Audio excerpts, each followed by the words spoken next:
Pour ne rien manquer, abonnez-vous maintenant. Ici Sud Radio. Les Français parlent au français. Je n'aime pas la blanquette de veau. Je n'aime pas la blanquette de veau. Sud Radio Berkov dans tous ses états.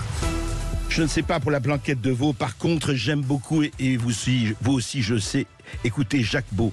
Jacques Beau est expert, membre des renseignements stratégiques suisses. Il a été très longtemps cela.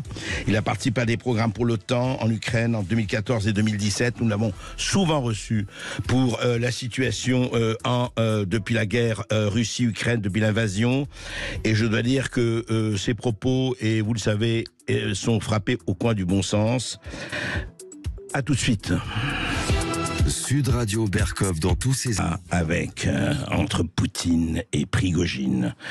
Eh ben, on se rappelle, vous avez tous suivi l'histoire, et puis depuis quelques jours, depuis une semaine, l'accident d'avion, la mort quand même de 8 personnes, dont l'état-major fondateur du groupe Wagner, la milice, la société paramilitaire privée.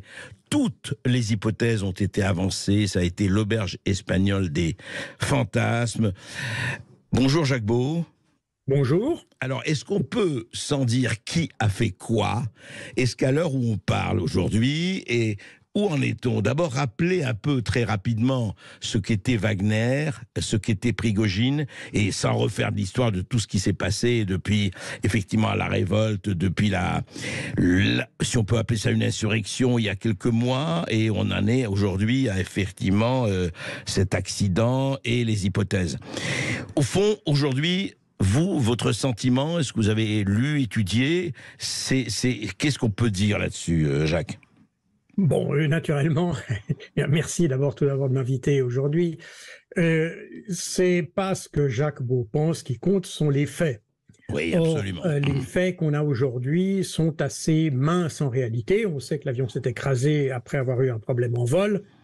On sait que Prigojine est décédé puisque les autorités russes ont identifié son ADN. Donc jusque-là, voilà, on en est là au niveau de ce que l'on sait. Ce que l'on ne sait pas, évidemment, c'est ni pourquoi, ni comment, ou en tout cas pas encore, comment l'avion s'est effectivement écrasé. Ouais. Alors, évidemment, à partir de là, dans l'état actuel, on peut dire qu'il y a deux possibilités. Soit c'est un accident, soit c'est un attentat.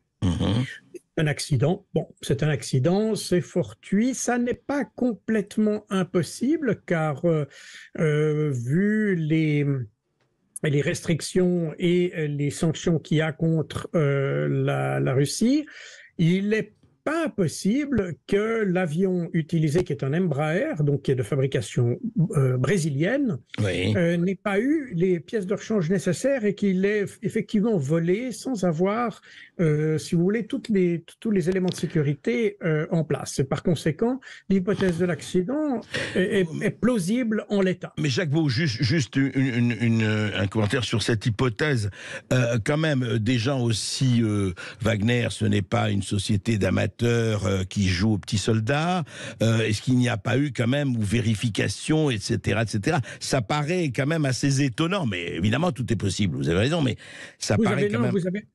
Vous avez raison. Ça paraît très surprenant, mais de nouveau, j'ai pas dit que c'était probable, j'ai dit que c'était plausible. Je comprends. Donc, pour moi, en tant qu'expert du renseignement, les mots possible, probable, plausible ont une signification technique.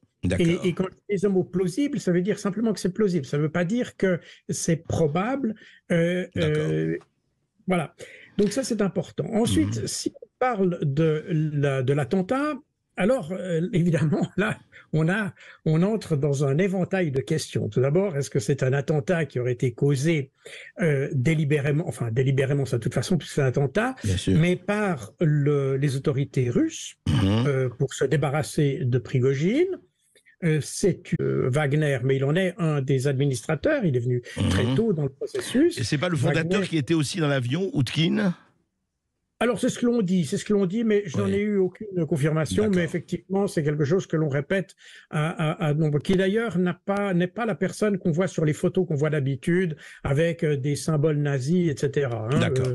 C'est de nouveau une fausse photo qu'on montre sur les réseaux.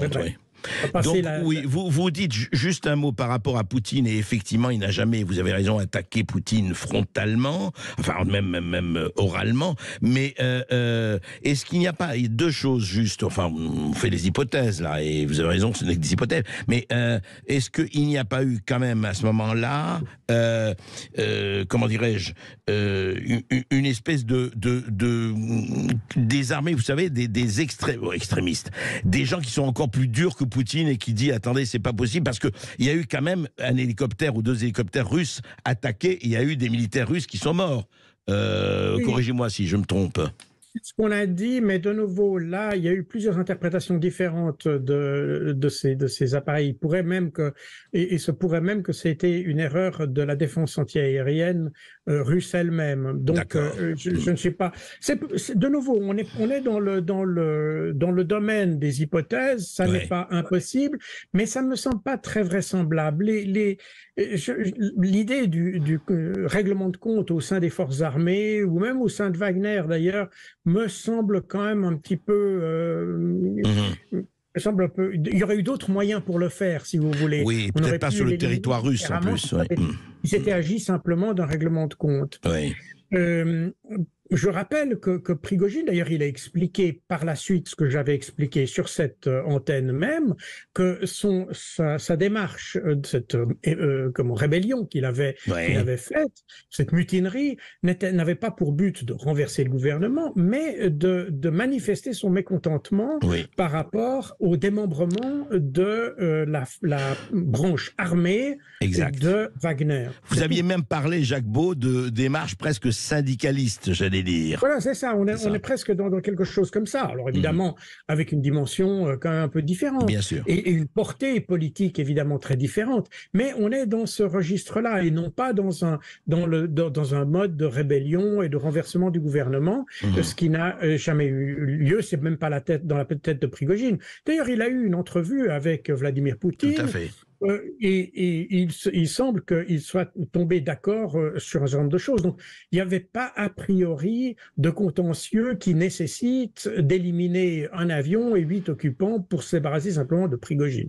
D'autre part, je vous rappelle que Prigojine a été, dans les jours qui ont précédé cet incident, qui était en Afrique. Et si vraiment il avait fallu l'éliminer, je pense qu'on aurait facilement pu l'éliminer en Afrique. Avec un sniper bien payé, et on aurait vu le problème se serait réglé de manière beaucoup plus discrète, beaucoup moins spectaculaire, et avec beaucoup moins de questions. Alors, qu'est-ce qui reste, Jacques Beau? Parce qu'il faut examiner le reste. Voilà, alors il reste quelques hypothèses. Alors, il y en a qui sont... Comme j'ai dit tout à l'heure, les règlements de compte, tout ça, je n'y crois pas beaucoup. En revanche, ce qui semble se préciser, c'est l'action d'un service spécial étranger. Et là, évidemment, viennent tout de suite à l'esprit les services ukrainiens, puisque je vous rappelle que Kirilo Boudanov, qui est donc le chef du service de renseignement militaire, ou qui était, parce qu'on ne sait pas exactement s'il est encore vivant ou mort. Les Ukrainiens prétendent qu'il est vivant, et c'est possible d'ailleurs. Mais bref, on ne l'a pas vu physiquement, si vous voulez.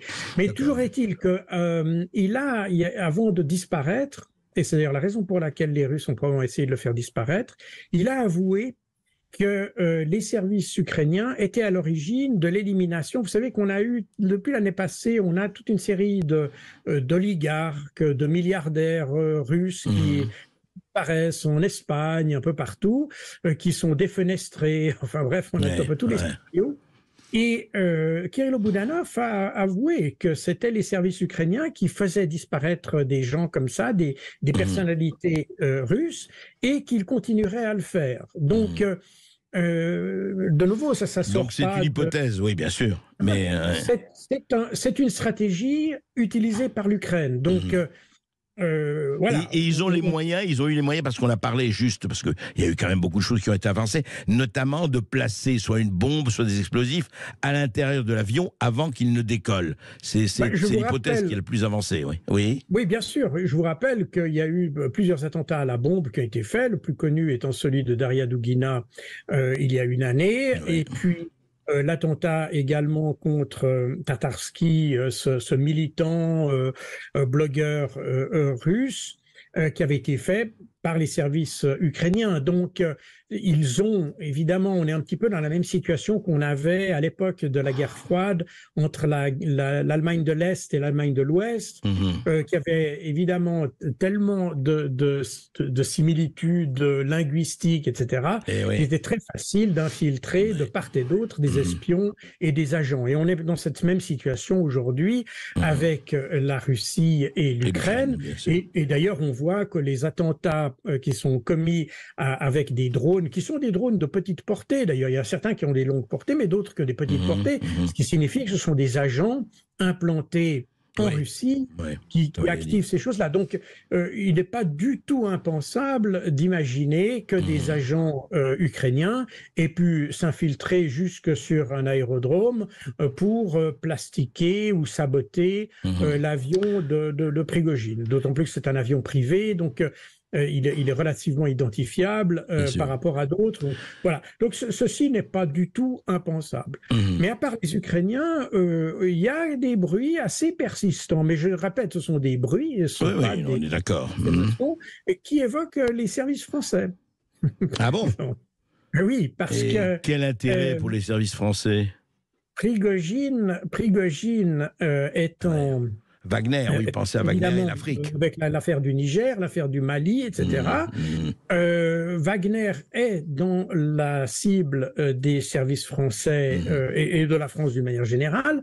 Et on pourrait imaginer, mais de nouveau, je répète, on est au niveau des hypothèses, on est au niveau des rumeurs. Il n'y a aucun élément qui permet de confirmer. D'ailleurs, si c'est un service comme celui de la France, voire les États-Unis, probablement les Ukrainiens aussi, on aura sans doute pas très rapidement les preuves de tout ça. Donc il est possible, Jacques Beau, qu'on ne sache pas avant longtemps ce qui s'est vraiment passé. Voilà, je pense que ça, c'est une réalité, mais je peux m'imaginer qu'aujourd'hui, si vous voulez, il y a une espèce d'alignement des étoiles, ou des planètes plus exactement, qui fait que l'idée d'un service étranger qui éliminerait Prigojine semble, à mon avis, l'hypothèse la plus vraisemblable à l'heure actuelle. Juste un mot, Jacques Beau. Est-ce que, à votre avis, ce qui s'est passé, cet accident et cette mort de Prigojine des autres, est-ce que ça change sur le fond de l'état des lieux Russie-Ukraine, dont on a beaucoup parlé, mais est-ce que ça change quelque chose sur le fond ou en fait pas grand-chose? Alors, sur le fond, ça ne va pas changer grand-chose, si ce n'est que les attentats qui ont été commis depuis l'année passée sur le territoire russe par les Ukrainiens, qui avaient pour but initialement de séparer la population des autorités. Du régime. C'est d'ailleurs exactement les mêmes objectifs que ceux qui ont été formulés par l'État islamique en France. C'est exactement la même stratégie, si vous voulez. Et en réalité, ça a eu l'effet inverse. Comme d'ailleurs ça s'est passé en France à propos des attentats de l'État islamique, ça a au contraire renforcé l'unité nationale, si on peut dire ça comme ça, contre l'adversaire, en l'occurrence l'Ukraine. Et l'idée que la Russie est victime du terrorisme, ça a plutôt un effet mobilisateur de la population.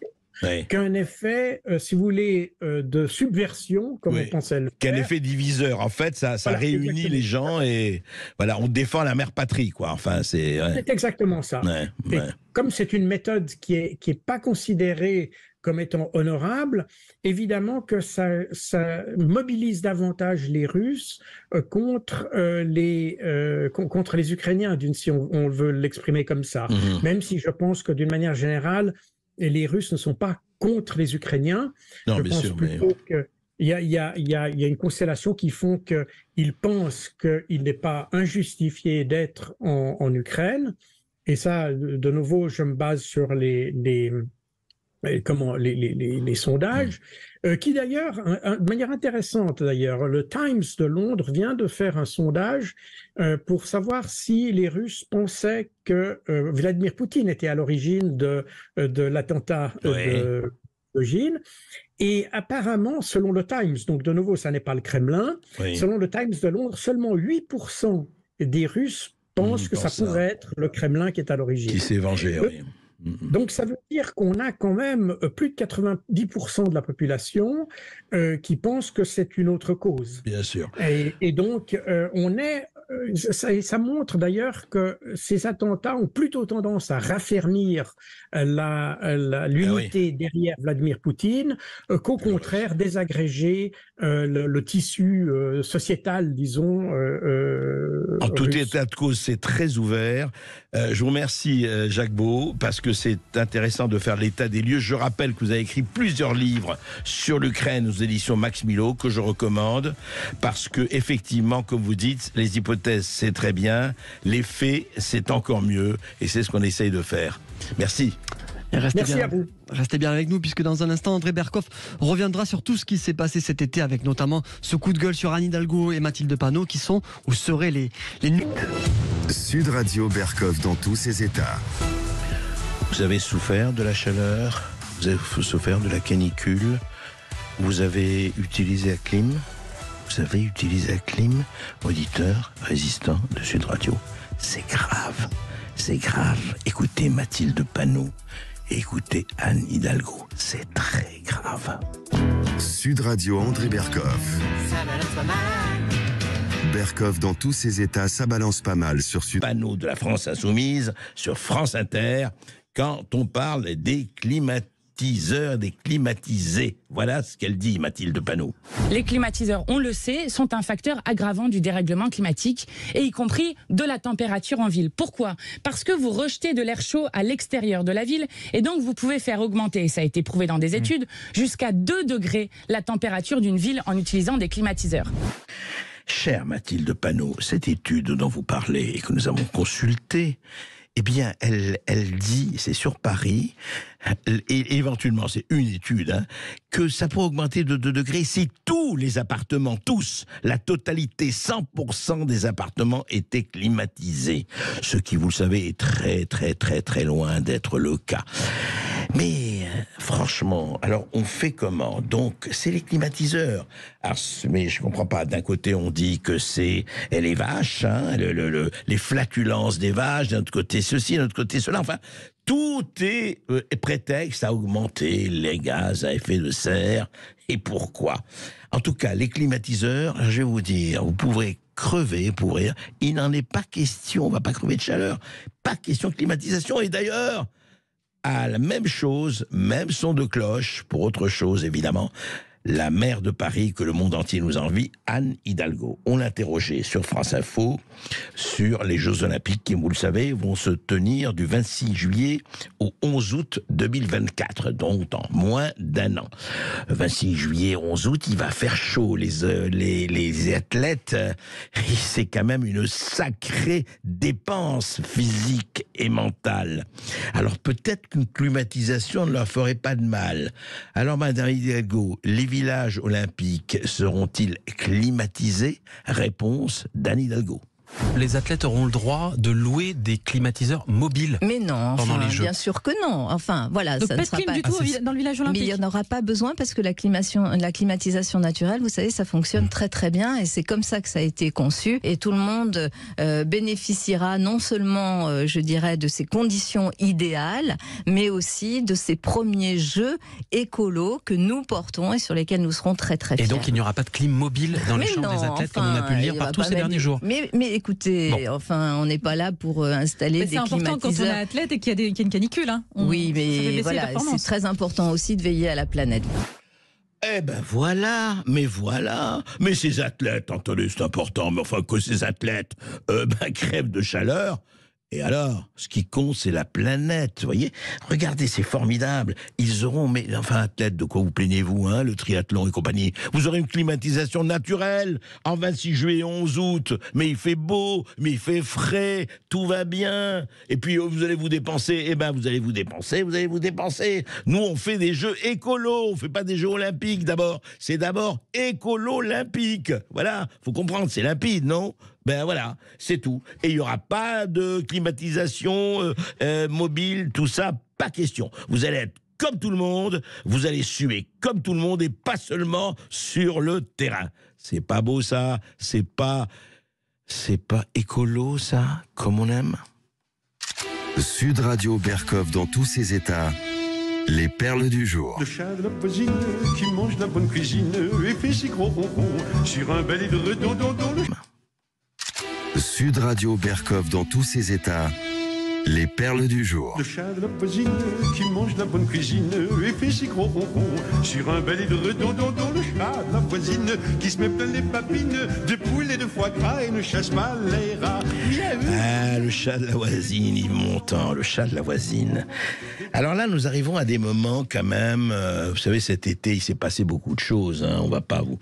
Bon, il faudrait 5 heures pour vous donner les perles de l'été, mais celle-là, elle est magnifique. Eh bien voilà, c'est une mère américaine, il y a la vidéo, mais nous sommes à la radio.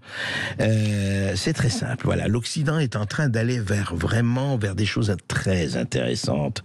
C'est une mère woke, une mère cancel culture, une mère entre guillemets progressiste avec 4 guillemets, qui dit ceci: eh ben mon fils dit qu'il est un chat, dit cette mère, donc c'est qu'il est un chat.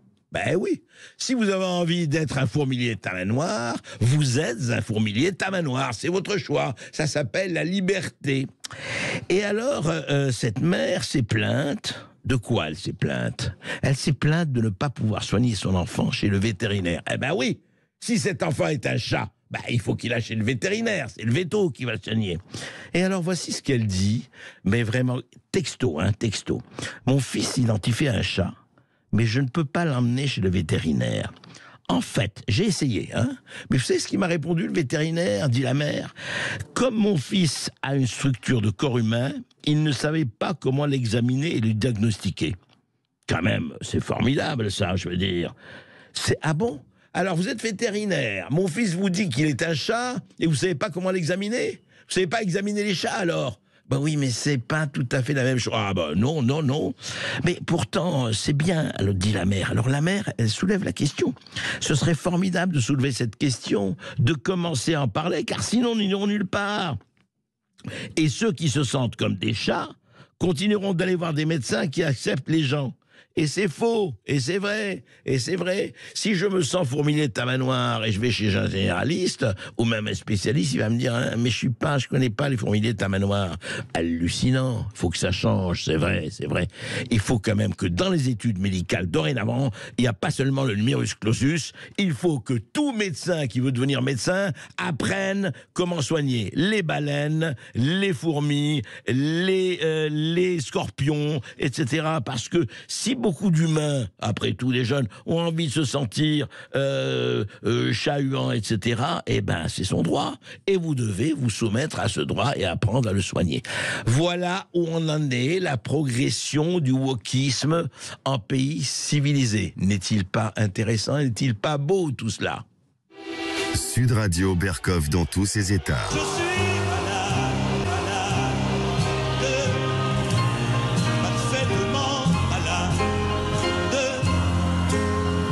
on ne sait jamais quand. Malade, c'est vrai, malade, c'est terrible. Vous avez vu ce qui se passe actuellement à l'hôpital d'Arcachon? Je ne sais pas si vous avez suivi ça, mais c'est quand même absolument. Depuis le mois de juillet, le centre hospitalier d'Arcachon en Gironde a mis en place un dispositif pour trier la bobologie des véritables urgences. Et il a raison, parce que effectivement aujourd'hui, les choses étant ce qu'elles sont, quand on a un petit bobo, on va aux urgences, bobo au doigt, etc. Alors, qu'est-ce qu'il y a eu? Eh bien, écoutez, c'est très simple. Un exemple. Hein. Mathéo raconte Ouest France, arrive à 8h30 aux urgences de l'hôpital d'Arcachon après une bagarre nocturne. Voilà. Donc, une infirmière l'accueille, après une bagarre, un œil au bord noir, une main douloureuse, etc. Alors, c'est elle qui fait le tri sur la base d'un protocole. Et elle fait le tri où? À l'hôpital d'Arcachon, sur le parking. Sur le parking. Alors, c'est urgence hospitalière ou médecine générale. Donc, soit il reste dans le bâtiment si c'est urgence hospitalière, soit il est orienté vers le centre de soins, 50 mètres plus part, dans des préfabriqués installés sur le parking. Eh oui, voilà. Donc, rien de cassé, vous pouvez rentrer chez vous, etc. Voilà. Urgence ou, effectivement, généraliste, le tri. Le tri, on est obligé d'avoir un tri. C'est quand même assez hallucinant, voilà. C'est-à-dire qu'on est obligé de faire le tri dans le parking, dans un Algeco, voilà. C'est-à-dire, on est presque dans les camps de réfugiés. Il se passe ceci quand même aujourd'hui, la santé. Alors pendant que le ministre de la Santé nous adjure de mettre des masques, parce que le variant arrive. Ah oui, on n'allait pas rester comme ça sous prétexte qu'il se passait plus rien. Non mais ça va pas, non? Ça va pas? Vous, il faut que vous ayez un tout petit peu la trouille, hein. Allez, le Covid arrive en force. D'ailleurs, les médecins de plateau arrivent aussi. Vous allez voir, le contingent est prêt, il frappe à la porte, on est là. Mais peut-être, monsieur le ministre de la Santé, pourriez vous occuper de ce qui se passe à l'hôpital. Qu'il y ait des généralistes sur le parking de l'hôpital, et il n'y a pas que Arcachon, où on doit faire le tri dans des Algeco sur le parking. Et heureusement que les généralistes sont là, heureusement que les infirmières sont là, heureusement que le personnel est là. Mais ça veut dire quoi, ça? Ça veut dire qu'on est encore dans une espèce de tiers-mondisation de l'hôpital aujourd'hui? C'est pas ça qui est le plus important à voir avec les urgences, etc. Oui, le tri est important. Oui, il faut le faire. Mais dans quelles conditions? Franchement, les priorités, ce serait pas mal. Sud Radio Berkov dans tous ses états. Parce qu'on vous rappelle qu'on n'est pas chez nous. Et que le Mali appartient aux Maliens. Et que le Niger appartient aux Nigériens. Et le Burkina Faso appartient aux Burkinabés. Eh oui, bravo Jean-Luc Mélenchon, bravo de rappeler ces vérités qu'un certain nombre de gens réactionnaires oublient. Voilà, c'était lors d'une conférence à l'université d'été de la France Insoumise à Châteauneuf-sur-Isère le 25 août. Voilà, oui, il appartient le Burkina, appartient aux Burkinabés, l'Afrique appartient aux Africains, et l'Algérie appartient aux Algériens, et tout ça, il a tellement raison. Mais dites-moi juste, Jean-Luc Mélenchon, si je dis et la France appartient aux Français, ah non, ça va pas? Espèce de facho? Non, mais ça va pas, non? Mais de quoi vous parlez là? La France aux Français, ce slogan lamentable. Vous savez qui disait ça d'ailleurs? C'est pas de moi ça, c'est de Coluche. Il y a 40 ans. Il avait fait justement un très très beau sketch là-dessus en disant oui, tout le monde dit mais voilà, c'est très bien, tel pays appartient, et c'est vrai. Mais si on dit la France aux Français, ah, mais ça ne va plus. Et voilà, ça continue. Vous voyez, 40 ans après, rien ne change. Est-ce que c'est une bonne chose ou une chose un peu préoccupante? À vous de le dire. Et puis restez bien avec nous sur Sud Radio, puisque dans un instant, André Berkov reviendra pour un face-à-face avec Fabrice Helpevouin, qui est enseignant et entrepreneur spécialiste de l'influence sur les réseaux sociaux. On parlera du Digital Act Service, cette nouvelle loi européenne mise en vigueur qui signifie peut-être la fin des libertés sur les réseaux sociaux. Et puis si ça vous fait réagir, vous nous appelez 0826 300 300. A tout de suite sur Sud Radio. Sud Radio Berkov dans tous ses états, midi 14h. André Berkov. À tous ceux qui trouvent que ce serait bien de retrouver un peu de pouvoir d'achat un jour, ou même 2 jours, ou 3, ou même 4, hein. C'est bien 4. Et pourquoi pas 5, tiens? Eh ben, on a encore mieux que ça. Intermarché lance les 100 jours pouvoir d'achat et dès mardi, profitez de 50% remboursés en bons d'achat sur les rayons hygiène et beauté. Et c'est aussi au drive et en livraison. Intermarché, tous unis contre la vie chère. Jusqu'au 3 septembre, des 15 € d'achat et dans la limite de 12,50 € remboursés. Offre réservée aux porteurs de la carte de fidélité. Modalité sur intermarché.com. Alors t'as pris un appart meublé finalement? Eh non, j'ai juste un contrat d'énergie Engie. Comment ça? Eh ben si tu déménages, tu vas pouvoir mieux t'équiper. Wow, j'ai comme une envie de faire mes cartons, tiens. Jusqu'au 10 septembre 2023, pour toute souscription d'un contrat d'énergie Engie, bénéficiez jusqu'à 500 € de remise sur une sélection de produits électroménagers Electrolux pour votre nouveau logement. Appelez vite le 3101. Voir conditions sur particulier.engie.fr. J'agis avec Engie. L'énergie est notre avenir, économisons-la. Vous savez que le sang permet de soigner des cancers ou des maladies du sang? Moi, le jour où je l'ai appris, j'ai eu le déclic. Je suis devenue donneuse. C'est ma manière à moi de ne jamais me sentir impuissante. Et quand je pense à tous ces patients qui peuvent guérir et vivre à nouveau normalement, je me sens vraiment fière. Rendez-vous sur le site de l'Établissement français du sang. Sud Radio Biarritz. 103.9.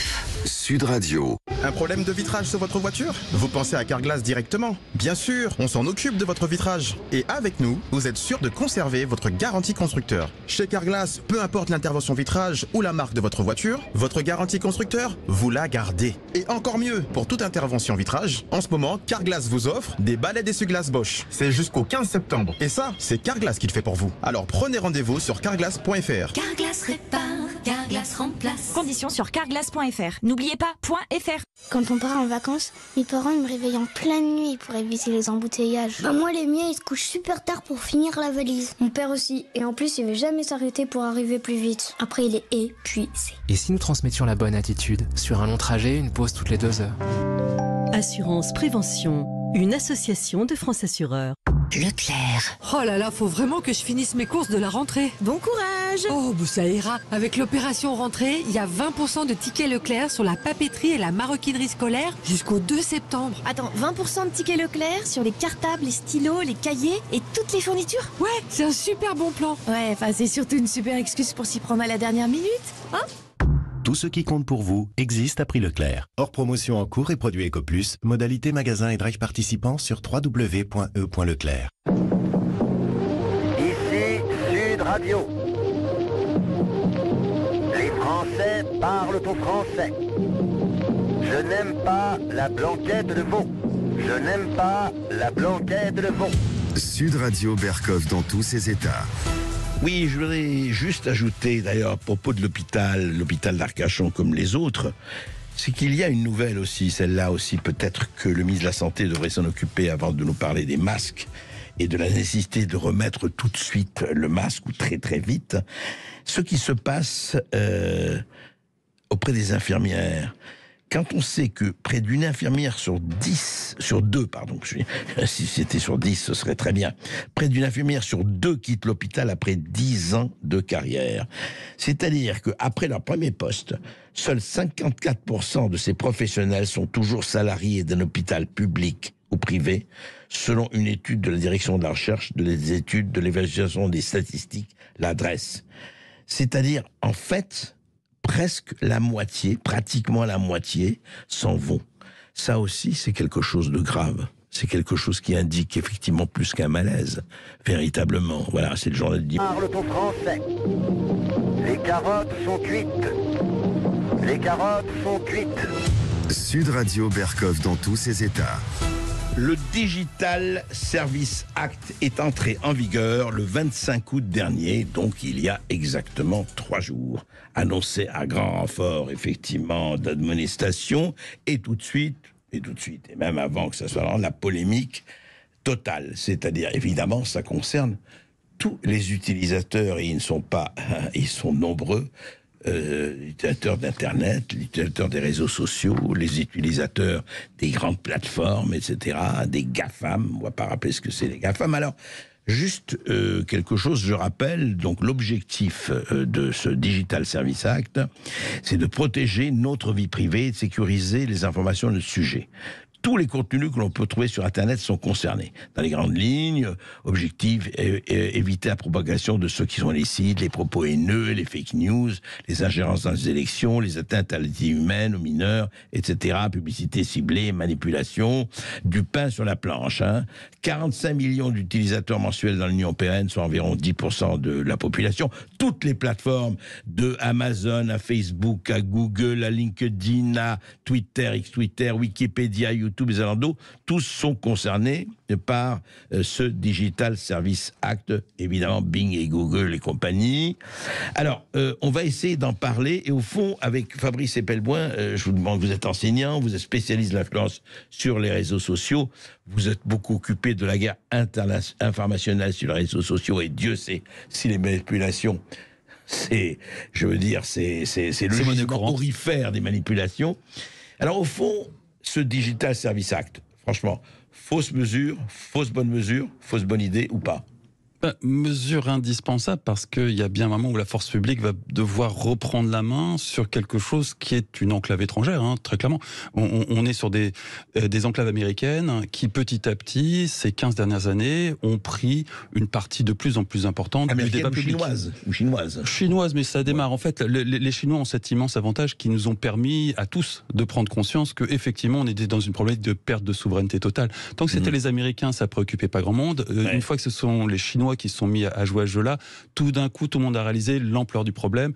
Et par ricochet, on s'est aperçu que c'était pas forcément une très bonne idée d'avoir une large partie de notre opinion publique située aux États-Unis, qui eux-mêmes sont dans une espèce de guerre culturelle cataclysmique, qui sont en train de porter des torts considérables à leur démocratie, au fondement de leur démocratie. Hein. Le premier amendement, c'est vraiment la base de la Constitution américaine, la liberté d'expression, qui aujourd'hui aux États-Unis est remise en question. Alors en France, on n'est pas basé là-dessus, donc c'est un autre problème, la conception de la démocratie en France, mais toujours est-il qu'elle est dans une période critique aux États-Unis, et que le fait d'avoir une large enclave américaine sur l'opinion publique française posait un problème. Donc le DSA se propose de reprendre la main sur un espace de débat qui, depuis maintenant 15 ans, est américain, il faut être honnête, et régulé plus ou moins par une logique américaine. Oui, mais est-ce que, l'Union européenne, on a vu aussi les performances en matière de Covid et tout le reste, est-ce qu'on ne va pas, pour exprimer ça brut de décoffrage, est-ce qu'on ne va pas remplacer une idéologie américaine par une idéologie de l'Union européenne ? Alors, qui n'est peut-être pas tellement mieux. Que le Covid ait été mal géré d'un point de vue informationnel, hein, pas d'un point de vue médical, mais d'un point de vue informationnel, que c'était mal géré en Europe, ça, sans aucun doute. Ceci dit, objectivement, quand on voit la façon dont ça a été géré aux États-Unis, on s'en est quand même beaucoup mieux sorti. Non, ce que je veux dire, excusez-moi, quand je prends du Covid, je dis simplement, à partir du moment où l'Union européenne, quand même, il y a, pas seulement sur le Covid, sur la guerre Russie-Ukraine, etc., des partis pris. Très bien, je ne discute pas du fondement du parti pris, mais il y a une idéologie de l'Union européenne quand même qui existe, comme une idéologie américaine.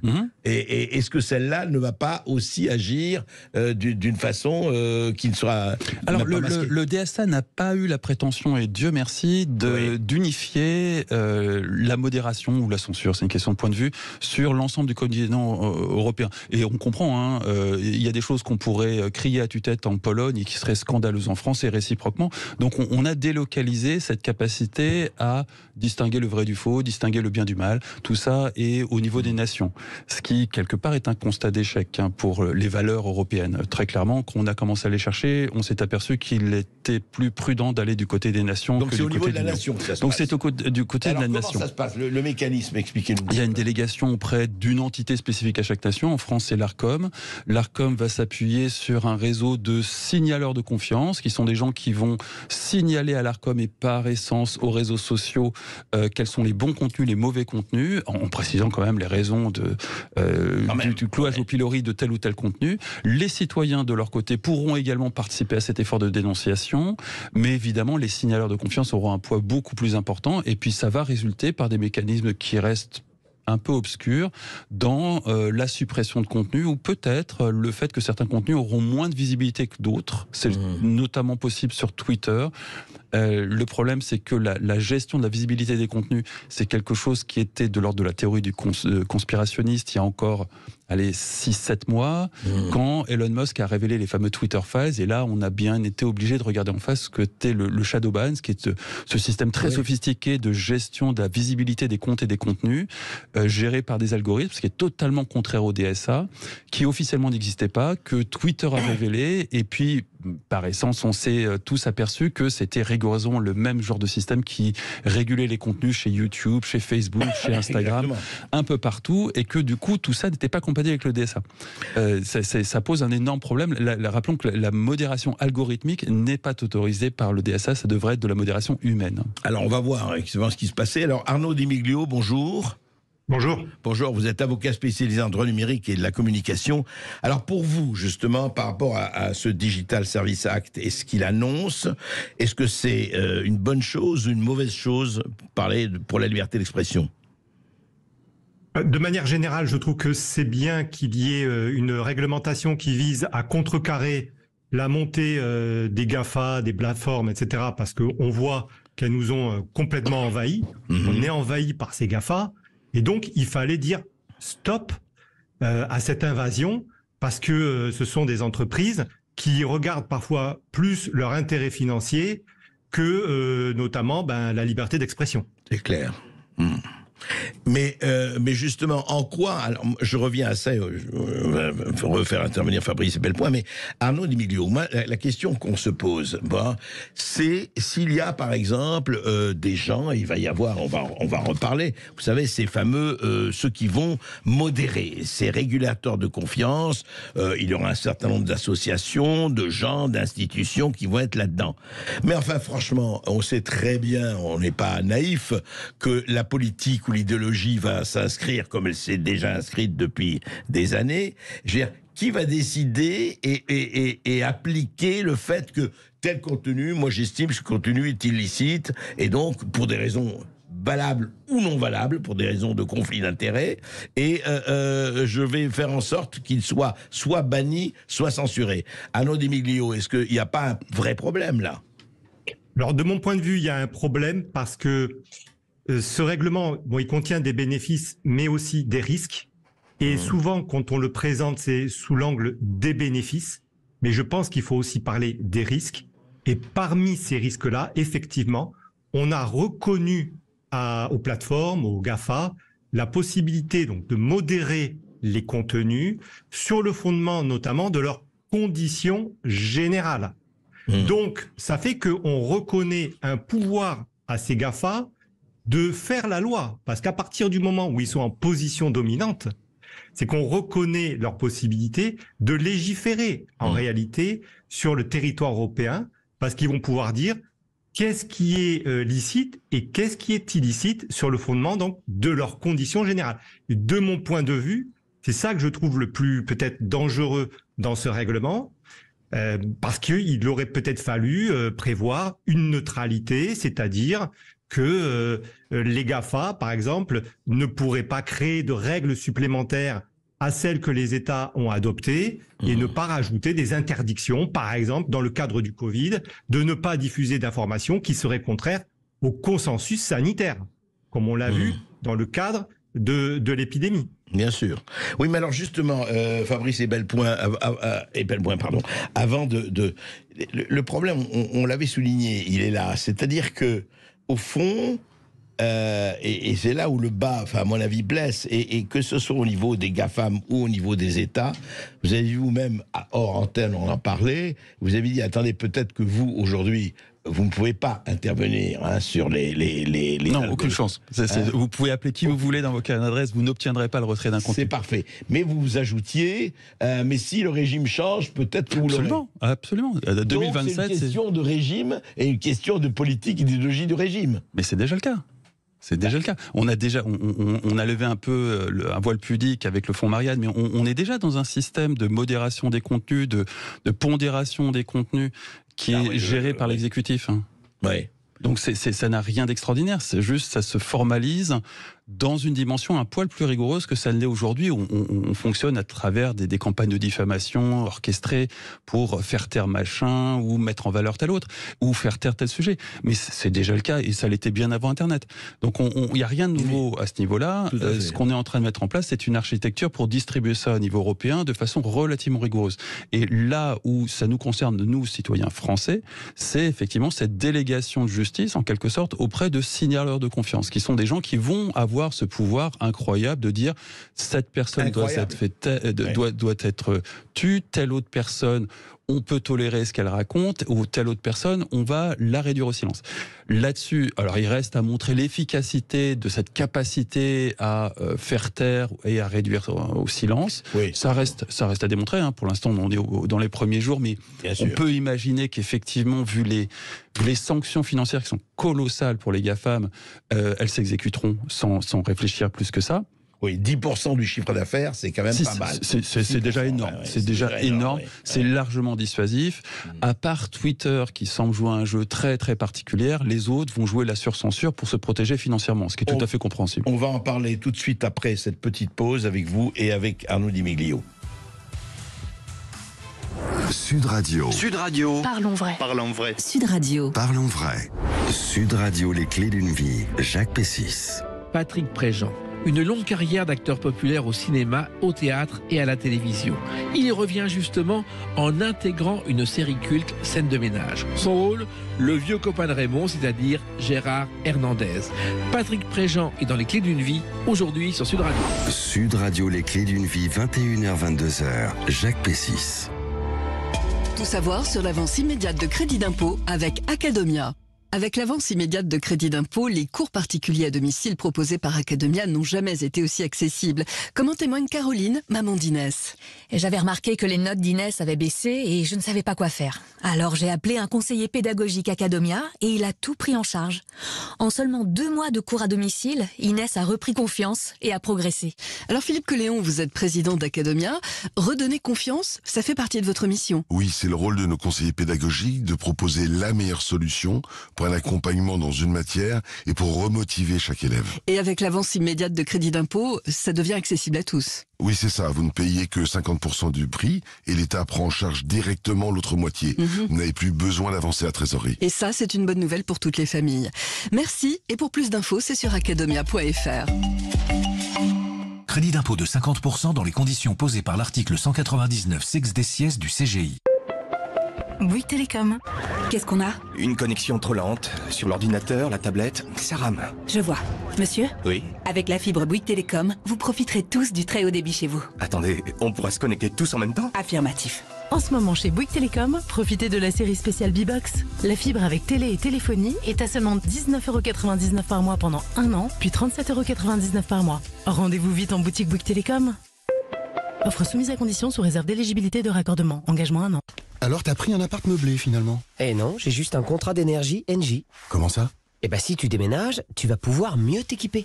Wow, j'ai comme une envie de faire mes cartons, tiens. Jusqu'au 10 septembre 2023, pour toute souscription d'un contrat d'énergie Engie, bénéficiez jusqu'à 500 € de remise sur une sélection de produits électroménagers Electrolux pour votre nouveau logement. Appelez vite le 3101. Voir conditions sur particulier.engie.fr. J'agis avec Engie. L'énergie est notre avenir, économisons-la. Sud Radio Sarlat. 107.1. Sud Radio. Leclerc. Ce matin, j'ouvre le placard et je trouve le paquet de céréales Trésor vide. Bah ça, c'est encore tes enfants. Mais regarde, pour l'achat d'un paquet de Trésor de 750 grammes, il y a 60% de réduction sur le deuxième. Choco au lait, choco roulette, choco noisette. Alors j'en rachète. Moins 60% sur le deuxième, je te dis. Ah bah si tu me prends par les sentiments. Tout ce qui compte pour vous existe à prix Leclerc. Du 29 août au 9 septembre, modalité magasin et drive participants sur www.e.leclerc. Pour votre santé, bougez plus. Ici Sud Radio. Les Français parlent au français. Je n'aime pas la blanquette de veau. Je n'aime pas la blanquette de veau. Sud Radio Bercoff dans tous ses états. Alors on continue avec Fabrice Ebelboin et avec Arnaud Di Miglio de discuter de ce que sera cette loi. Et au fond, au-delà de Digital Service Act, si vous voulez, au fond, c'est très très bien, ça fait 20 ans maintenant, les réseaux sociaux, Internet, etc., le rôle de plus en plus important qu'il a dans notre vie. Je rappelle simplement quelque chose, je voudrais juste donner à vous deux, et c'est très intéressant, au-delà de tout changement de valeur. Il y a eu donc dans les télévisions mainstream, il y a eu un événement tout à fait intéressant, et à l'Internet aux États-Unis. Il y a eu, il y a 3 jours, le débat des candidats républicains pour la présidence, la prochaine présidentielle en 2024, en novembre 2024. Et donc Trump, qui est le favori, enfin pour le moment, a décidé de ne pas participer à ce débat et d'aller chez Tucker Carlson, qui est chez Twitter, qui a sa table ouverte et son rond de serviette chez Twitter. Et il y a eu 2 chiffres tout à fait passionnants, c'est-à-dire que le débat avec les 7 candidats républicains, dont on ne va pas les citer tous, enfin, a fait 25 millions de téléspectateurs. Donc, à Fox News, une des chaînes mainstream dites américaines. Et chez Twitter, Twitter, eh bien, ils en sont à 225 millions de spectateurs du débat Trump-Carlson. Et encore une fois, le contenu n'était pas passionnant, enfin, Trump a dit des choses qu'il avait dit 10 fois. Bon, mais qu'est-ce qui est intéressant dans cette histoire ? C'est que, est-ce que nous aurons le choix? Moi, je reste effectivement là-dessus. Je veux dire, je parle de radio libre, je parle de liberté parce que moi, ça me paraît fondamental. Alors, vous allez me dire, vous n'êtes pas d'accord et on en parlera. Mais Arnaud Di Miglio, est-ce que c'est ça pour vous le problème de ces modérateurs ou ces régulateurs de confiance, etc. Le problème des entreprises, le problème des amendements, parce que on dit aussi, on dit oui, il y a des campagnes de manipulation, bien sûr, et il y a manipulation à tous les étages, bien sûr, des campagnes de haine, etc., bien sûr. Mais qu'est-ce qui est le plus dangereux et qu'est-ce qui, à terme, je dis bien à terme, le plus nuisible pour nous, démocrates, en principe? Arnaud Di Miglio. C'est vrai que le fondement de la démocratie, c'est la liberté d'expression, le pluralisme des médias. Et on s'est rendu compte, notamment avec la crise du Covid, qu'il y a eu des censures massives sur les plateformes comme YouTube, Twitter, de contenu. Et que donc, on a interdit certains débats. Donc, c'est extrêmement dangereux. Et il faut donc veiller à ce que ces plateformes respectent cette liberté d'expression et ce pluralisme des médias. Alors, il y a quand même des garde-fous, évidemment, dans le règlement DSA, mais quand même, je reviens là-dessus, on leur reconnaît au travers de ce règlement un sacré pouvoir parce que, je le répète, elles ont le droit de faire de la modération sur leur fondement de leurs conditions générales.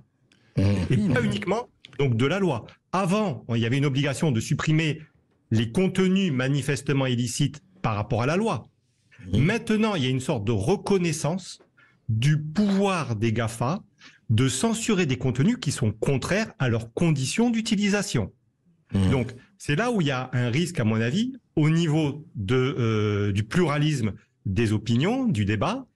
Et ensuite, je pense aussi que votre invité l'a dit, il y a aussi une intervention de la Commission, notamment par rapport à ces GAFA, qui peuvent, en cas de crise, notamment en cas d'atteinte à la sécurité publique ou en cas d'atteinte à la santé publique, ordonner des décisions qui vont s'imposer donc à ces plateformes. Et on a vu qu'il y a eu dans même le cadre... jusqu'à la suppression de ces plateformes, d'ailleurs. Oui, tout à fait. Alors, il y a la possibilité de supprimer ces plateformes, mais ça se fera toujours par l'intermédiaire quand même du pouvoir judiciaire. J'ai bien vérifié parce que j'ai entendu le débat qu'il y a eu à ce sujet. Ça ne pourra pas être effectué de manière unilatérale. Il faudra quand même passer par le pouvoir judiciaire. On se rend compte que quand même, heureusement, il existe encore. D'accord. Fabrice Ebelboin, effectivement, les GAFA ont le droit, ça j'ai pas très bien... ont le droit, depuis toujours. Depuis toujours. Je sais, non, mais est-ce que c'est augmenté là? Non, au contraire. Je pense qu'au contraire, là, on arrive vers une solution qui est plus claire. On a d'un côté une loi avec des grosses guillemets qui est les conditions générales d'utilisation de Twitter, Facebook et compagnie. Typiquement, sur Facebook, il est hors de question d'uploader du porno, alors que sur Twitter, vous en trouvez comme vous voulez. Et ça, c'est propre aux conditions générales d'utilisation de chacune de ces plateformes. Et puis, on a la loi. La loi décidée de façon plus ou moins nationale, la plupart, pour ce qui est de l'Europe plutôt au niveau européen, qui s'applique sur le online. Et on a une zone de subduction. On a une zone dans laquelle et les conditions générales d'utilisation et la loi peuvent intervenir. Typiquement, la haine, qui est une notion très très floue. Où là, ça peut tomber aussi bien sous le coup des conditions générales d'utilisation d'une plateforme qui ne veut pas voir se développer de débats trop houleux, parce que en général, c'est autour de ça qui est généré de la haine, et qui va sanctionner de façon plus ou moins arbitrairement, mais de toute façon systématiquement arbitrairement, vu qu'on n'est pas dans un processus contradictoire supervisé par un juge. Et puis de l'autre côté, on va avoir le législateur qui va signaler à la plateforme que tel contenu ne lui convient pas en vertu de cette loi, et la plateforme qui va décider de supprimer le contenu ou pas. C'est ce qui vient de se mettre en place avec le DSA. Donc on a deux circuits de modération qui sont très distincts, qui commencent à se voir d'ailleurs de façon très distincte qui devraient sur compléter, Twitter. En principe, Qui devraient se marcher sur les pattes l'une de l'autre. Ça dépend des plateformes. Ça dépend énormément des plateformes. Donc là, il va y avoir une mise en application de tout ça qui va se décliner d'une plateforme à l'autre et d'un pays à l'autre. Hein, n'oublions pas. Typiquement, si demain je mets à hurler sur les réseaux sociaux français que, par exemple, l'avortement est un crime et que les femmes qui avortent devraient en répondre devant et être châtiées, en France, ça passerait pas du tout ce genre de propos. En Pologne, il n'y a aucun problème. Pourtant, on est tous en Europe avec des valeurs européennes. Mais on a toute cette articulation entre la loi privée des conditions générales d'utilisation, la loi européenne qui est censée s'appliquer sur les plateformes et sa déclinaison à travers différentes autorités et différents réseaux de signaleurs de confiance. Ça va être très complexe et la Serbie ne va pas se décliner de la même façon que la France, que la Pologne ou que l'Italie. Mais je voudrais justement, on va parler de ces modérateurs de confiance ou ces signaleurs de confiance. Ben les deux c'est vraiment des signaleurs. Ils n'ont pas la capacité de modérer au sens ils ne peuvent pas eux-mêmes de leur propre initiative retirer un contenu. Ils peuvent le signaler avec insistance et une insistance. Mais c'est la justice qui décide. Non, pas du tout. C'est la plateforme. Il n'y a pas de justice. Il n'y a plus de justice. Il n'y a plus de justice depuis 15 ans. Depuis Adopi, on est passé dans un mode où la justice qui s'applique sur Internet ne s'applique pas comme la justice des hommes. Il n'y a pas de juge, il n'y a pas de débat contradictoire, il n'y a pas d'avocat.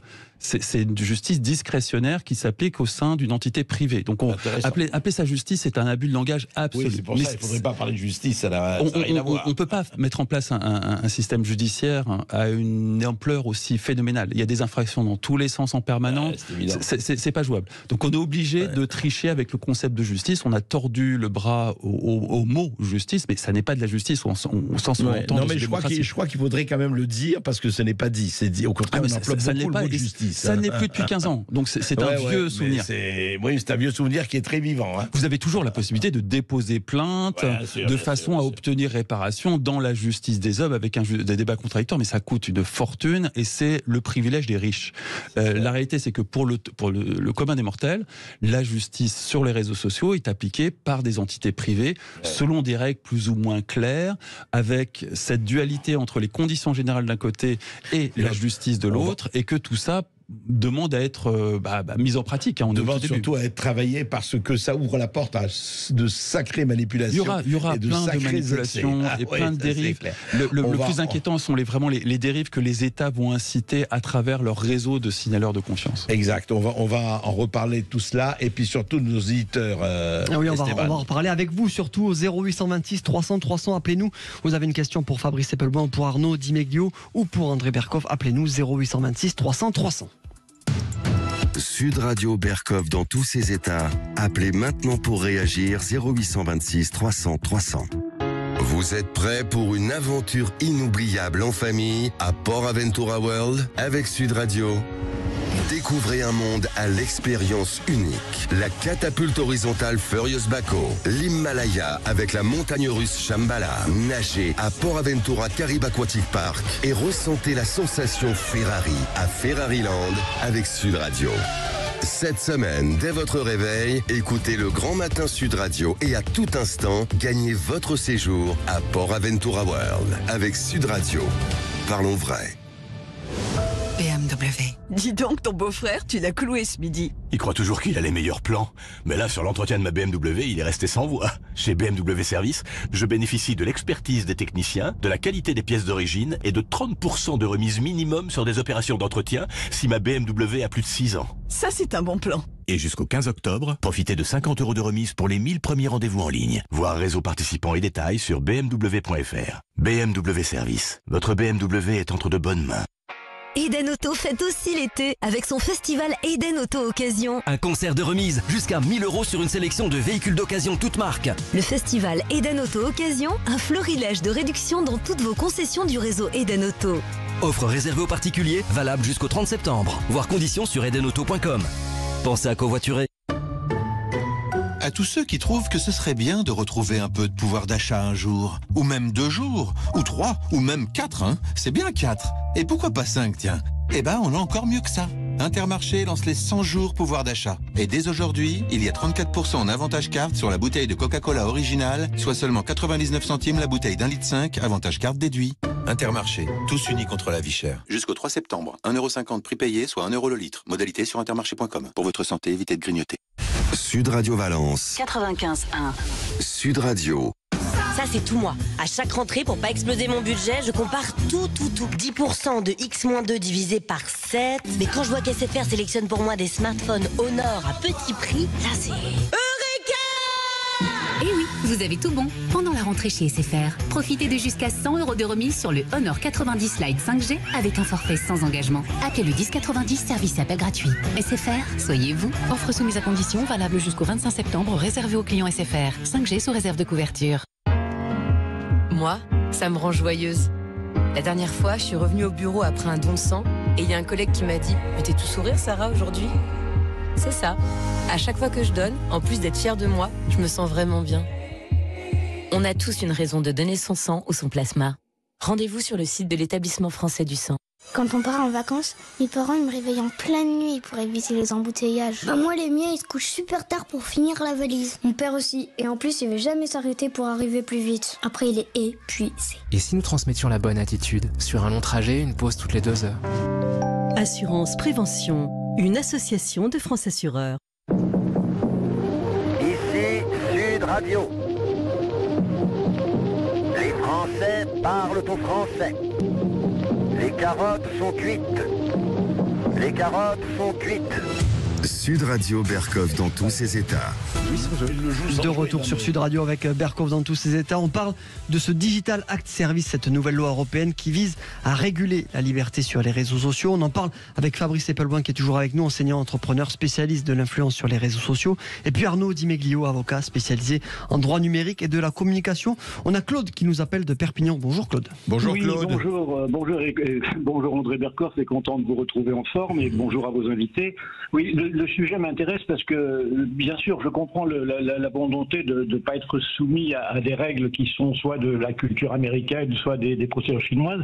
En revanche, au niveau faire quelque chose au niveau européen, moi, dans la pratique, après, ça m'inquiète un peu. Alors, je voudrais simplement vous donner un exemple. Il m'est arrivé il y a 15 jours, j'ai été censuré 4 heures par Twitter. C'est-à-dire que pendant 4 heures, je ne pouvais pas utiliser mon compte, j'avais accès, mais parce que, quand j'ai regardé les raisons, en fait, j'ai été pour incitation au meurtre ou à l'automutilation. Alors j'avais écrit un tweet qui était dans un fil de discussion par rapport à une personne qui disait ce qui me paraissait être des bêtises. Je lui avais mis « Vous vous mettez le doigt dans l'œil jusqu'au coude ». Parce qu'il potentiellement peut être mortel. Pour l'algorithme de censure, se mettre le doigt dans l'œil, c'est ou une tentative d'assassinat ou une automutilation. Je ne blague pas, c'est très sérieux. Alors moi, je crains, parce que quand au niveau européen, par exemple, on décidera sur quels axes, par exemple, on considère que les choses ne doivent pas de trop, moi j'ai peur qu'au nom de la régulation contre les climato-sceptiques, on bloque tout ce qui concerne les critiques contre l'éolien ou le photovoltaïque, voire même les voitures électrique, et puis de proche en proche, on peut, voilà. Donc je voulais simplement signaler que quand il y aura des algorithmes, ça sera le bazar, et quand ça sera des humains, ils ne seront pas assez nombreux, vu le nombre de milliers, de millions et de milliards de tweets, quoi. Oui, je crois Claude pose une vraie question, je voudrais que vous tous deux vous répondiez. Parce que effectivement, chez nous, se mettre de l'œil dans l'œil, pardon, c'est une expression qu'on emploie 25 fois, 250 000 fois dans des discussions, même comme ça. Ce qui se passe, c'est que l'algorithme prend ça au sérieux en disant incitation à la haine au meurtre. C'est pas du tout un algorithme. Alors, les algorithmes sont bien incapables à ce stade de... C'est un être humain qui, par contre, n'est pas français, qui va avoir ça traduit dans sa langue vernaculaire à lui, pour qui ce n'est pas une expression.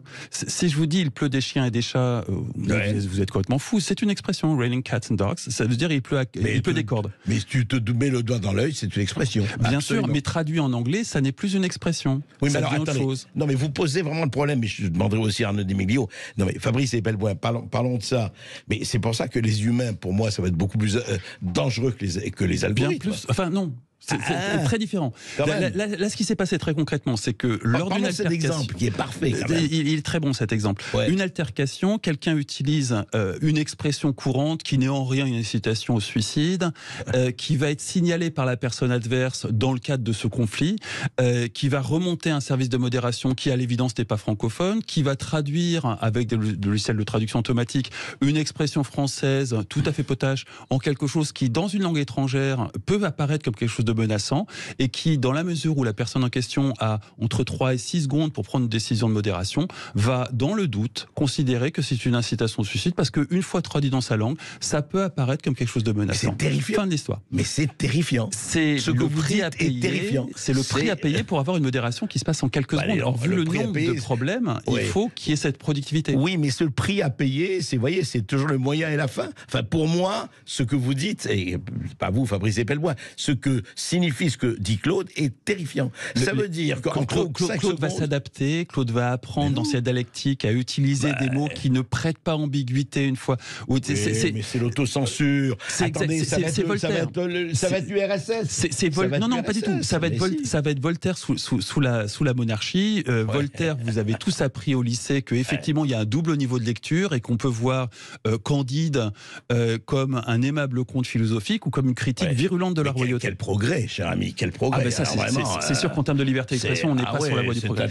Mais il faut pondérer ça quand même par le fait que tout le monde a accès à cette sous-liberté d'expression, alors qu'hier, fondamentalement, vous y avez accès, certes, mais au bistrot du coin.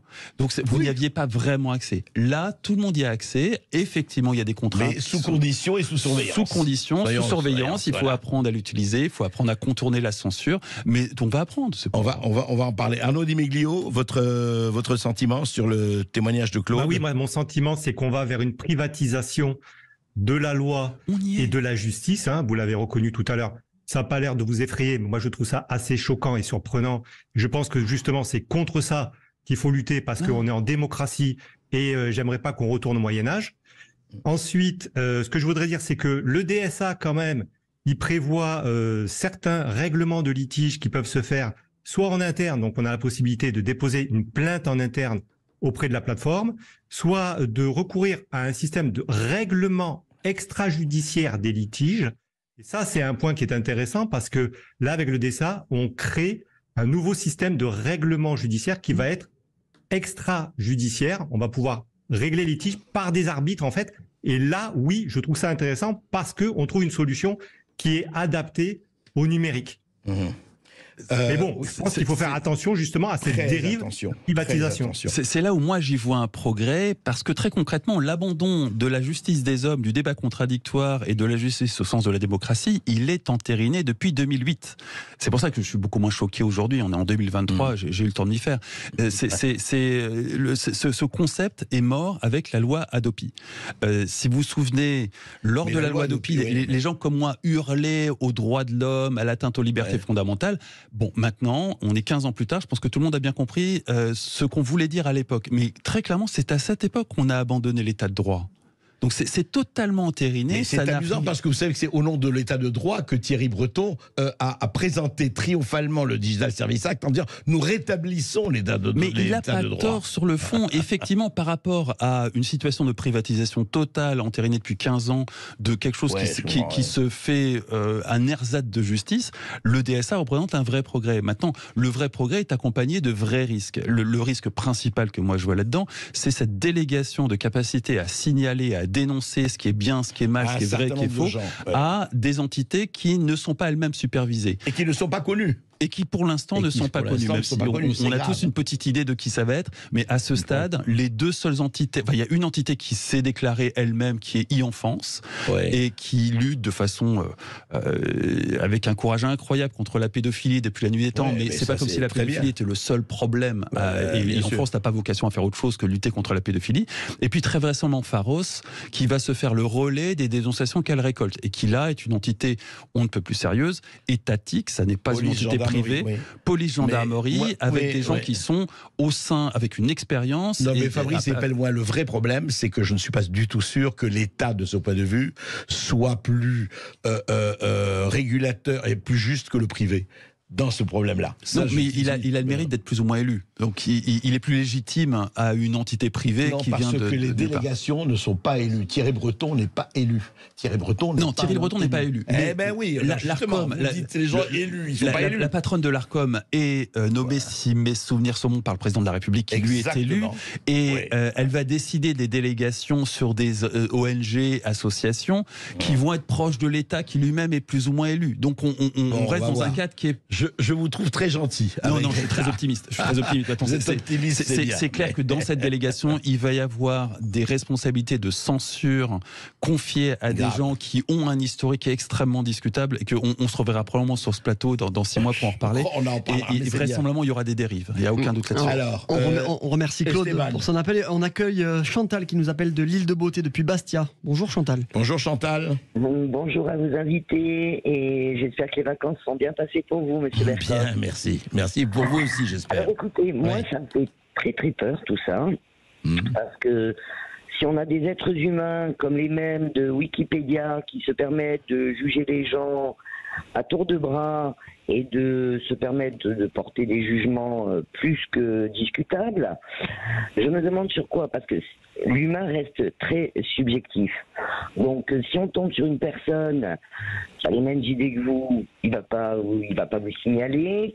Si on tombe sur quelqu'un qui est complètement à l'opposé, donc on rentre complètement dans l'idéologie. Alors moi, je vous dis honnêtement, je préfère plus de liberté qu'une censure. Il y a des tribunaux qui vont contre des choses qui oui, il y a la loi. Le meurtre ou la haine, tout ce que l'appel, oui. Donc, à un moment donné, je pense que si on rentre dans ce système-là, c'est bon, hein. Il n'y a pas de quoi envier l'URSS de l'époque. Nous y sommes. Voilà, Big Brother est là. On a vu pour le Covid, pour l'Ukraine, pour le climat et d'autres choses, la sécheresse, on nous en a parlé tout l'été. Enfin, je veux dire, donc si on n'a pas le même discours que la Doxa, nous serons censurés. Ça se fait déjà sur YouTube. Alors maintenant, bien entendu, quand il y a des choses sur la pédocriminalité, d'ailleurs je pense qu'on ne fait pas assez de choses, la preuve, on ne veut même pas que le film Sound of Freedom... Oui, il va sortir, mais on en parlera, Chantal. Voilà. Non, mais j'ai retenu ce que vous dites. Effectivement, on va en reparler. Je dirais, avant de redonner la parole à Fabrice Epelboin, parce que il est vraiment là, tous nos éditeurs, enfin, ceux qu'on a eu posent le problème, qui est effectivement, parce que la question qu'on pourrait se poser, c'est ça, c'est appel à la haine, évidemment à condamner, appel au meurtre, évidemment à condamner. Mais est-ce que le fait, et vous l'avez dit, qu'on ait éliminé la justice, ce qu'on appelle la justice officielle de ça, allez, mais très bien, mais on la remplace par qui ? On le remplace par soit un jugement administratif, c'était le cas de Hadopi typiquement, soit un jugement privé, ce qui n'est pas beaucoup mieux et ce qui de toute façon n'a pas grand-chose à voir avec la justice au sens de la démocratie, c'est-à-dire un débat contradictoire, les droits de l'accusé et tout ça. Tout ça a totalement disparu pour des raisons d'optimisation et d'efficacité. Hein. On ne peut pas imaginer un instant, avec typiquement l'appel à la haine, avoir un débat contradictoire avec des avocats qui se constituent par... Ça n'est pas envisageable de la quantité d'infractions. Non, mais c'est juste le problème, c'est... En fait, c'est qui décide de ce qu'est la haine et où on met le curseur. Et on a tous vu qu'il y a de la bonne haine, de la mauvaise haine, de la haine qui est totalement tolérable et de la haine qui est parfaitement intolérable.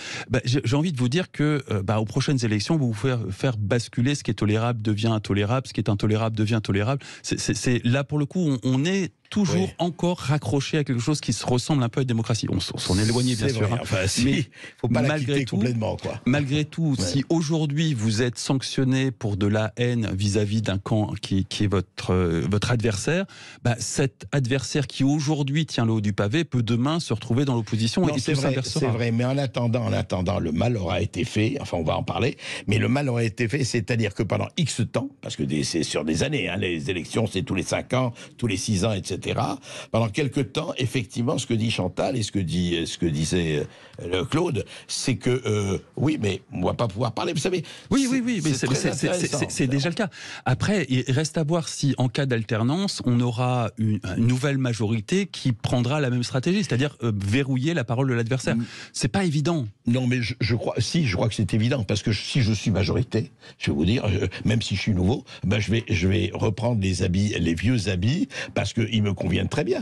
Mais je les appliquerai à ma manière. Mais ça ne changera rien. On va prendre qu'un des auditeurs. Oui, si comme Chantal, ça vous fait réagir, n'hésitez pas à nous appeler 0826 300 300 si vous voulez poser une question à nos invités ou réagir sur le sujet. À tout de suite, 0826 300 300. Sud Radio Berkov dans tous ses états, midi 14h. André Berkov. Préparez-vous à être transporté dans un tourbillon d'émotions et à célébrer la passion du rugby. Bientôt, le rugissement des supporters résonnera dans tous les stades français et au-delà des frontières. Dans un tournoi où se forgent les légendes, chaque match compte. C'est un rendez-vous historique, un océan de passion et des duels de titans. La quête ultime du 15 de France va bientôt commencer pour transcender les limites du possible et écrire une page de légende dans l'histoire. À partir du 4 septembre, tous derrière les Bleus, au cœur de la Rugby World Cup sur Sud Radio, la radio de la Coupe du Monde de rugby. Leclerc. Oh là là, faut vraiment que je finisse mes courses de la rentrée. Bon courage. Oh, bah ça ira. Avec l'opération rentrée, il y a 20% de tickets Leclerc sur la papeterie et la maroquinerie scolaire jusqu'au 2 septembre. Attends, 20% de tickets Leclerc sur les cartables, les stylos, les cahiers et toutes les fournitures? Ouais, c'est un super bon plan. Ouais, enfin c'est surtout une super excuse pour s'y prendre à la dernière minute, hein? Tout ce qui compte pour vous existe à prix Leclerc. Hors promotion en cours et produits EcoPlus, modalité magasin et drive participants sur www.e.leclerc. Avec tout ce qu'il faut acheter pour la rentrée, je crois qu'on va se fâcher avec le banquier. Hein. Mais non, chez Bureau Vallée, il y a la rentrée à prix coûtant. À prix coûtant? Oui, à prix coûtant. Par exemple, le cahier Polypro Coverbook 24-32, 96 pages, grand carreau 90 grammes est à 2,19 € et disponible dans plusieurs coloris. Oh, mais c'est le banquier qui va être content. Bureau Vallée, on met la barre très haut et les prix très bas. Valable du 21 août au 2 septembre dans la limite des stocks disponibles. Conditions et magasins participants sur bureau-vallée.fr. Vous savez que le sang permet de soigner des cancers ou des maladies du sang? Moi, le jour où je l'ai appris, j'ai eu le déclic. Je suis devenue donneuse. C'est ma manière à moi de ne jamais me sentir impuissante. Et quand je pense à tous ces patients qui peuvent guérir et vivre à nouveau normalement, je me sens vraiment fière. Rendez-vous sur le site de l'Établissement français du sang. Sud Radio Montpellier. 104.7. Sud Radio. Alors t'as pris un appart meublé finalement? Eh non, j'ai juste un contrat d'énergie Engie. Comment ça? Eh ben si tu déménages, tu vas pouvoir mieux t'équiper. Wow, j'ai comme une envie de faire mes cartons, tiens. Jusqu'au 10 septembre 2023, pour toute souscription d'un contrat d'énergie Engie, bénéficiez jusqu'à 500 € de remise sur une sélection de produits électroménagers Electrolux pour votre nouveau logement. Appelez vite le 3101. Voir conditions sur particulier.engie.fr. J'agis avec Engie. L'énergie est notre avenir, économisons-la. À tout instant, écoutez Sud Radio, en voiture, au travail, depuis votre smartphone. Installez l'application Sud Radio depuis le Google Play ou l'App Store. À tous ceux qui trouvent que ce serait bien de retrouver un peu de pouvoir d'achat un jour, ou même 2 jours, ou 3, ou même 4, hein, c'est bien 4. Et pourquoi pas 5, tiens? Eh ben, on a encore mieux que ça. Intermarché lance les 100 jours pouvoir d'achat et dès mardi, profitez de 50% remboursés en bons d'achat sur les rayons hygiène et beauté. Et c'est aussi au drive et en livraison. Intermarché, tous unis contre la vie chère. Jusqu'au 3 septembre, des 15 € d'achat et dans la limite de 12,50 € remboursés. Offre réservée aux porteurs de la carte de fidélité. Modalité sur intermarché.com. Quand on part en vacances, mes parents me réveillent en pleine nuit pour éviter les embouteillages. Moi, les miens, ils se couchent super tard pour finir la valise. Mon père aussi. Et en plus, il veut jamais s'arrêter pour arriver plus vite. Après, il est épuisé. Et si nous transmettions la bonne attitude? Sur un long trajet, une pause toutes les 2 heures. Assurance Prévention, une association de France Assureurs. Sud Radio. Les Français parlent au français. Je n'aime pas la blanquette de veau. Je n'aime pas la blanquette de veau. Sud Radio Berkov dans tous ses états. On est de retour sur Sud Radio avec Fabrice Seppelboin et Arnaud Dimeglio pour parler toujours du Digital Act Service. Et on a une auditrice qui nous appelle de Marseille. Angèle nous appelle de Marseille. Bonjour Angèle. Oui, bonjour Angèle. Oui, bonjour Monsieur Berkov. Bonjour messieurs. Oui, alors moi ça me choque ce truc. Franchement, pas seulement parce que c'est une attaque vis-à-vis de la liberté d'expression, mais plus gravement encore parce que je crois comprendre que finalement l'Europe va intégrer dans la loi, dans sa loi, un système régi, organisé, réglementé par les GAFAM, c'est-à-dire par un pays étranger. Je suis désolée, c'est ce que je pense, parce que en fait, de ce que j'ai compris, les signaleurs dits de confiance sont employés par les GAFAM, sélectionnés par les GAFAM, payés par les GAFAM. D'ailleurs, à propos de salaire, je me demande si l'Europe donne de l'argent aux GAFAM pour organiser ce système. J'aimerais bien le savoir. Donc pour moi, c'est une perte de souveraineté supplémentaire. C'est la marchandisation de notre censure. Et qui plus est, alors le pompon, c'est que c'est présenté comme voulant lutter contre l'hégémonie numérique américaine. Alors là, c'est le pompon. Voilà. Ça, c'est pas mal. C'est le cas. Mais en fait, madame, vous êtes en train de réaliser quelque chose qui est un état de fait depuis bien longtemps, plus de 10 ans. Et le DSA est l'occasion de réaliser à quel point on a perdu en souveraineté. Je ne suis pas d'accord, puisque là, c'est présenté comme faisant partie de la loi. Moi, je parle de la loi, là, la loi pour le 25 août. Je ne parle pas d'il y a 10 ans. Je parle de la loi. Alors, et on parle de la loi qui sort là. Cette loi, justement, essaye de reprendre un peu de souveraineté à un domaine dans lequel on l'a totalement perdu ces 15 dernières années, totalement perdu. Et alors, pour revenir sur le détail de vos préoccupations, très clairement, les signaleurs de confiance ne sont pas payés par les GAFAM. C'est pas forcément une bonne nouvelle, vraiment pas.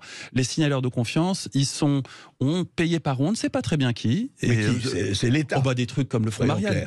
Le fonds Marianne. Soyons clairs, des trucs comme le fonds Marianne. Le fonds Marianne, c'est le tout début du sommet de la partie émergée de l'iceberg. La réalité, c'est qu'il y a des myriades de subventions comme ça qui vont à des myriades de gens pour aller défendre des myriades d'intérêts qui parfois se tapent dessus les uns sur les autres. Là, en ce moment, on est sur une espèce de bataille rangée entre fact-checkers contre fact-checkers qui se tirent les uns dans les autres. Et tous subventionnés, etc. C'est deux circuits de subvention qui émanent de forces politiques qui sont contradictoires et qui se battent. Et donc le fact-checking est un territoire d'influence au service de différentes entités qui ne sont pas nécessairement coordonnées. Mais vous imaginez l'argent qui est dépensé pour ça?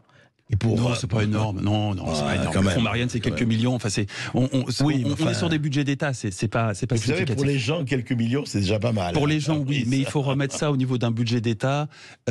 Pour l'instant, on a sous-investi là-dedans, tout comme on a sous-investi structurellement dans la justice. Ça demande à vraiment. Ça, c'est clair. Là, il y a vraiment des corrections majeures à faire. Arnaud Demiglio, vous vouliez intervenir là-dessus?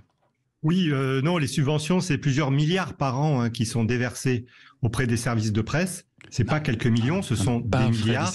Et on assiste et on voit qu'il y a une dépendance en fait de ces médias à l'État. Et ensuite, oui, moi, je pense que c'est bien que vos auditeurs soient conscients de ces problèmes, qui dénoncent cette privatisation de la justice, cette privatisation de la loi. Et ce côté administratif, c'est bien, il faut réagir. Je suis très content qu'il y ait des auditeurs qui disent non, tout ça, c'est pas normal. Voilà. Après, bon, je pense qu'il faut pas non plus exagérer parce que dans le DSA, il y a des choses qui sont bien. Et il faut parler des bénéfices comme des risques. Mais c'est vrai que il y a une sorte de reconnaissance, et ça, votre invité l'a dit, d'un certain pouvoir des GAFA. Et là, moi, c'est là où je trouve que le bas blesse, parce qu'on nous dit qu'on va réintroduire du droit dans l'Union européenne, mais non, on réintroduit pas du droit dans l'Union européenne, malheureusement. Non, ça n'a rien à voir. Juste un auditeur. Oui, en parlant d'auditeur, c'est Frédéric qui nous appelle de Nantes. Bonjour Frédéric. Bonjour Frédéric. Oui, bonjour Monsieur Berkoff, bonjour à tous. Alors écoutez, moi je suis tout à fait d'accord avec l'auditrice précédente et je me posais la question de savoir si finalement, au moins en plan moral, avec toute cette histoire, c'est pas une prime à la délation institutionnalisée, au mouchardage officiel. Enfin voilà, est-ce que ça n'ouvre pas quand même une porte à tout ce qu'il y a quand même de moins intéressant? Chez un peu tout le monde d'ailleurs. Donc je me posais vraiment cette question et d'ailleurs je me demandais si finalement, au bout de 2 ans d'application de ce nouveau dispositif, Monsieur Berkoff, est-ce que dans 2 ans, ce débat que vous tenez aujourd'hui pourra encore avoir lieu, ou alors est-ce qu'il sera catalogué ? Non, c'est écoute, vraie question. Fabrice Epelboin, au fond, c'est ça aussi. Vous savez très bien, et ça, l'histoire nous le montre. Hein, rien de nouveau sur le soleil. La fabrique de la délation, elle est presque dans la nature humaine. Pour ne pas dire dans la culture française. Pour pas dire dans la culture française.